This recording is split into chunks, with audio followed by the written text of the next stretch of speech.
ඇත්තට මට ගොඩක් ඉන්නේ ලංකාවේ ක්ලයන්ට්ස්ලා, ලංකාවේ ඉන්වෙස්ටර්ස්ලා. ඉතින් මේ ඉන්වෙස්ටර්ස්ලා හැමතිස්සෙම මගෙන් අහන දෙයක් තමයි සකුනි මේකද හොඳම වෙලාව ඩුබයි රියල් ස්ටේට් මාකට් එකේ ඉන්වෙස්ට් කරන්න කියලා. මම කියනවා ඔව් මේක තමයි. මොකද ඔයාලා මේ රියල් ස්ටේට් මාකට් එකට එන්ටර් වෙන්නෙම මාකට් ප්‍රයිස් එකට වඩා ගොඩක් අඩුවෙන්. ඒකට මම ඔයගලන්ට මෙහෙම දෙයක් කියන්නම්.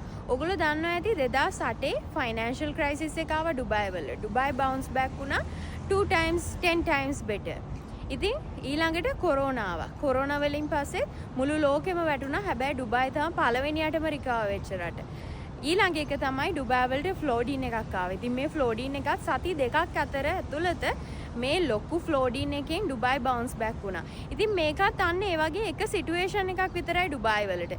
ඉතින් ඔයගොල්ලෝ තීරණය කරන්න මේක නෙවෙයි නම් ඩුබයි රියල් ස්ටේට් වලට මාකට් ප්‍රයිස් එකටත් වඩා අඩුවෙන් එන්ටර් වෙන්න මොකද්ද ටයිම් එක කියලා. මම කියනවා ඩුබයි බවුන්ස් බෑක් වෙනවා 10 times better than before.